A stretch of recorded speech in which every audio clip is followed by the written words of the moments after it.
मेरी प्यारी सहेलियों, आज हम आरंभ कर रहे हैं हरितालिका तीज की वह पावन कथा जिसे सुनने मात्र से जीवन में सौभाग्य, प्रेम और अटूट वैवाहिक सुख का आशीर्वाद प्राप्त होता है।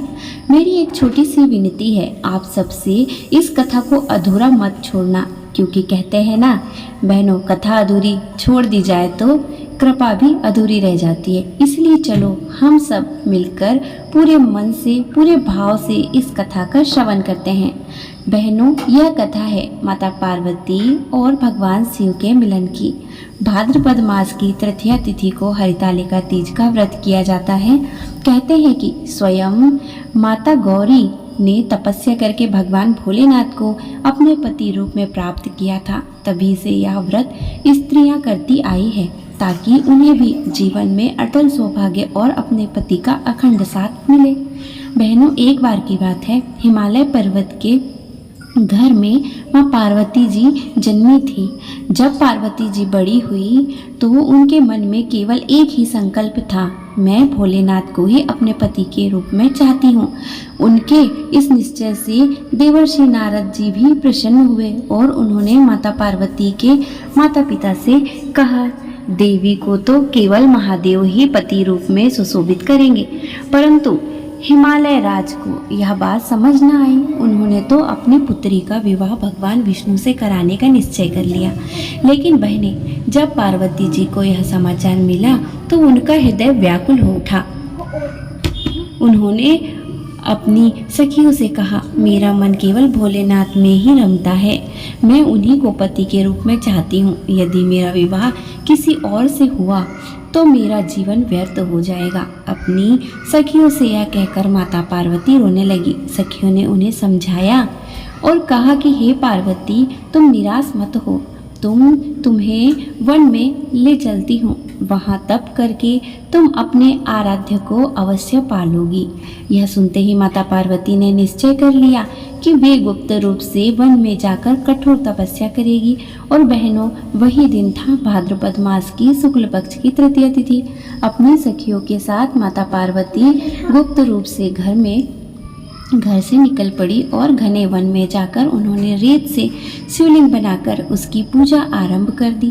बहनों, जब तक माता पार्वती ने घने वन में जाकर अपना तप आरंभ किया तो उनका संकल्प अत्यंत दृढ़ था। वे दिन रात केवल एक ही भाव से भगवान शिव का स्मरण करती, न वे सुख सुविधा की परवाह करती, न आहार जल की चिंता। बस उनका ध्यान अपने आराध्य में ही केंद्रित रहता। धूप, बरसात, सर्दी, गर्मी सब सहती, लेकिन उनकी साधना में जरा भी कमी नहीं आई। उनकी सखियां भी उनके साथ ही थीं। वे उन्हें संबल देती रही, इस पावन तपस्या में सहभागी बनकर उनके उत्साह को बढ़ाती रही। बहनें, कहते हैं कि उस दिन जब माता पार्वती ने रेत से शिवलिंग बनाकर उनका पूजन किया तो वहाँ चारों ओर एक अद्भुत प्रकाश फैल गया। वातावरण में सुगंध फैलने लगी। पक्षियों ने मधुर स्वर में गाना शुरू कर दिया। हवाएं भी मानो माता पार्वती की तपस्या का गुणगान करने लगी। इधर स्वर्ग लोक में यह समाचार पहुंचा कि हिमालय कुमारी पार्वती वन में जाकर भोलेनाथ को पति रूप में पाने के लिए कठोर तपस्या कर रही है। देव देवता भी यह देखकर चकित हुए। देवराज इंद्र तो और भी चिंतित हो उठे। उन्हें भय हुआ कि यदि पार्वती जी की तपस्या सफल हो गई तो भोलेनाथ प्रसन्न होकर संसार के संतुलन को बदल सकते हैं। इसलिए उन्होंने अपने दूतों को भेजा कि जाकर पार्वती जी की तपस्या भंग करें। बहनों, देवताओं ने तरह तरह के माया जाल रचे। कभी वे सुंदर पुष्पों की वर्षा करने लगे, कभी सुंदर संगीत बजने लगे, कभी अद्भुत दृश्य सामने आने लगे, लेकिन माता पार्वती का मन अडिग रहा। वे न डगमगाई न विचलित हुई। उनके नेत्र शिवलिंग पर टिके रहे और उनके हृदय में केवल भोलेनाथ का ही स्मरण गूंजता रहा। तभी वहां स्वयं भगवान शिव प्रकट हुए। उन्होंने माता पार्वती की कठोर साधना और अटूट निष्ठा को देखकर प्रसन्न होकर उनसे कहा कि हे देवी, तुम्हारा यह तप और तुम्हारा यह अटल संकल्प देखकर मैं अत्यंत प्रसन्न हूँ। तुम जो चाहे वह वरदान मांगो। माता पार्वती हाथ जोड़कर बोली, प्रभु, मेरा मन केवल आपके चरणों में ही समर्पित है। मैं जन्म जन्मांतर तक आपको ही अपने पति के रूप में चाहती हूँ। भगवान शिव मुस्कुराए और बोले, हे देवी, आज से तुम मेरी अर्धांगिनी हो। तुम्हारे इस तप से ही यह तीज व्रत सदा सदा के लिए पुण्यकारी और कल्याणकारी बन गया है। जो भी स्त्री इस व्रत को सच्चे मन से करेगी उसे अखंड सौभाग्य और पति का अटल प्रेम अवश्य मिलेगा। उस दिन से ही बहनों यह हरितालिका तीज का व्रत प्रारंभ हुआ और आज हम हमारी बहनों से बड़े प्रेम और श्रद्धा से इस व्रत को करती आ रही है। तो सखियों, भगवान शिव के वरदान को पाकर माता पार्वती का हृदय जैसे आनंद से भर उठा। उनका तप सफल हो गया और उनके जीवन का सबसे बड़ा उद्देश्य पूर्ण हो गया था। उनकी आंखों से अश्रुधारा बहने लगी, पर वे अश्रु दुख से नहीं बल्कि परम आनंद और कृतज्ञता से के थे। सखियां भी यह दृश्य देखकर अभिभूत हो गई और उन्होंने प्रसन्नता के गीत गाने आरंभ कर दिए। जब इस समाचार की आभा पूरे वन में फैल गई तो वहाँ का हर वृक्ष, हर पत्ता, हर जीव जैसे इस पवित्र क्षण का साक्षी बन गया। बहनों कहते हैं कि उस समय वनों में खिले फूलों ने स्वयं झरकर माता पार्वती और भगवान शिव की पुष्प वृष्टि की थी। वातावरण इतना दिव्य और पवित्र था मानो स्वयं देवक भी इस मिलन का स्वागत करने उतरे हैं। इधर हिमालय राज जब यह जान पाए कि उनकी पुत्री गुप्त रूप से वन में जाकर तप कर रही है तो उनका हृदय व्याकुल हो उठा। वे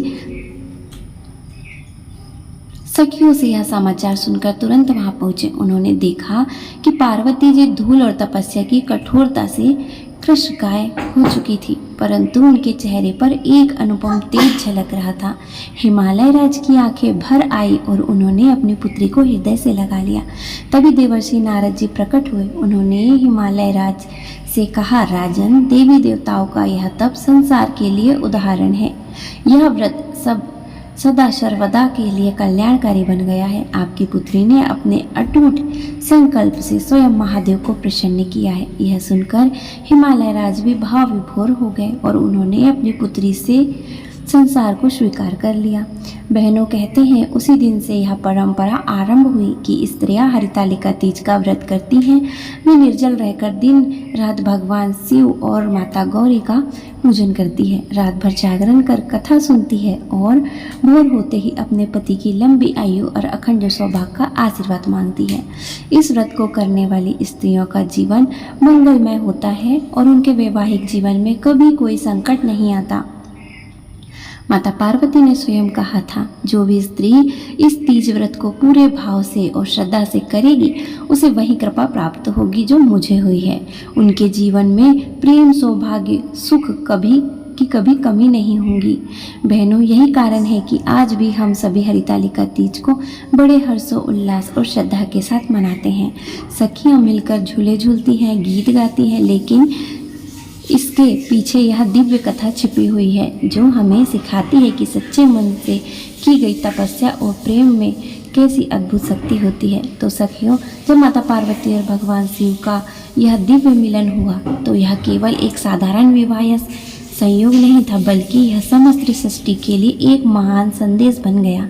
इस कथा ने यह प्रमाणित कर दिया है कि यदि नारी संकल्प ले ले तो उसका प्रेम और तपस्या अवश्य देवों को भी विवश कर देती है। माता पार्वती ने ना तो सुख सुविधाओं की चिंता की, ना ही शरीर की पीड़ा की परवाह की। वे केवल अपने अटल संकल्प में डटी रही। उनके इस उदाहरण ने हम सब बहनों के लिए यह सीख छोड़ दी है कि चाहे परिस्थिति कितनी भी कठिन क्यों न हो, यदि मन सच्चा और श्रद्धा से भरा हो तो कोई भी इच्छा अधूरी नहीं रह सकती। बहनों, यह थी आज की हरितालिका तीज की कथा। आशा करती हूँ आपको ये कथा पसंद आई होगी।